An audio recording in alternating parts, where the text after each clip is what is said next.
Lorsque le pape Jean-Paul Ier décède, un mois après son élection, le monde s'interroge. Une crise cardiaque à 65 ans, quand on prend régulièrement des anticoagulants et qu'on se retrouve sans prévenir à un tel poste, c'est plausible. Mais au KGB, on a l'habitude des complots et le patron, Yuri Andropov, est persuadé que c'est un sale coup de la CIA.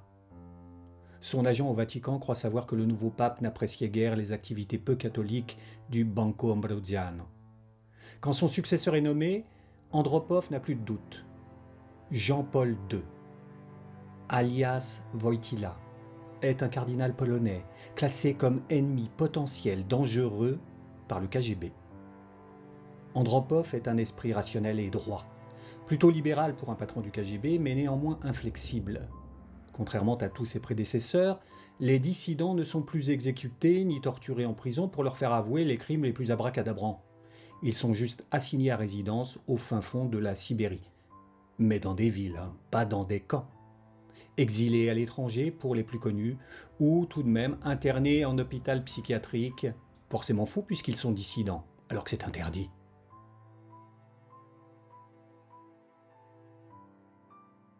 Andropov veut améliorer le communisme pour le sauver. Il lutte contre la corruption, dénonce excès et injustice, mais il reste fondamentalement fidèle à ce système. Il n'hésite jamais à tuer pour le défendre quand c'est nécessaire. C'est d'ailleurs ce qu'il a fait remarquer par Khrouchtchev, lorsque, jeune ambassadeur à Budapest, ayant appris le hongrois sur place, il dirige la répression de l'insurrection qui fait 2500 morts au décès de Staline. Andropov a raison de s'inquiéter parce que le pape Wojtyła reçoit un accueil triomphal en Pologne où il devient le héros national. En plus, des ouvriers des chantiers navals de Gdansk ont fondé un syndicat indépendant, Solidarność, ce qui est formellement interdit. Appuyé par des intellectuels et par l'Église, il déclenche des grèves dures et bénéficie du soutien quasi unanime de la population.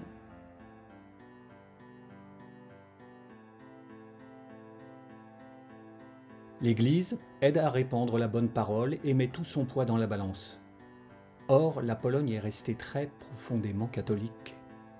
Le chef de l'État polonais, Jaruzelski, hésite à sévir et finalement autorise le syndicat, qui compte bientôt 10 millions de membres. Un Polonais sur 3. C'est 3 fois plus que le Parti communiste et les apparatchiks sentent le sol se dérober sous leurs pas.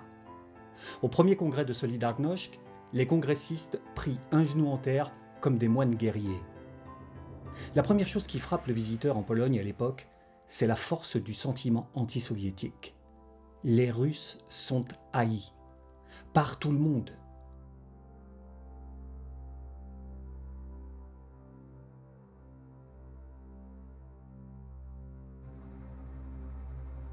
Andropov cherche une alternative à la répression qui risquerait de tourner en génocide. Déjà que l'armée rouge est bien empêtrée en Afghanistan. C'est là que le pape essuie un attentat, commis évidemment par quelqu'un qui n'a rien de soviétique. Un jeune fasciste turc, membre des Loups Gris, Mehmet Ali Aksa, assassin évadé d'une prison d'Istanbul, qui tire sur Jean-Paul II et le blesse grièvement. Détail troublant, entre son évasion et l'attentat, Aksa a séjourné en Bulgarie, pays du pacte de Varsovie. Il y a trouvé un appui logistique étonnant dans un pays très policier, de l'argent, un faux passeport et l'arme du crime. Faut-il ajouter que la Douriavna Zigurnov, la police secrète de Sofia, n'était pas à un assassinat près, à coups de parapluie bulgare ou de pistolet.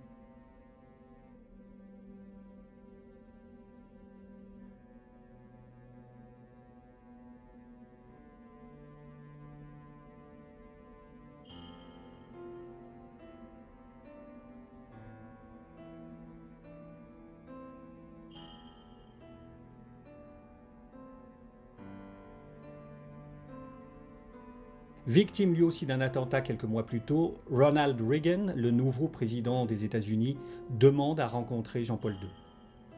Lors d'un tête-à-tête au Vatican, les deux hommes conviennent d'aider Solidarność par tous les moyens. Quand bien même Solidarność est plutôt de gauche et lutte autant contre les injustices du système soviétique que pour la liberté.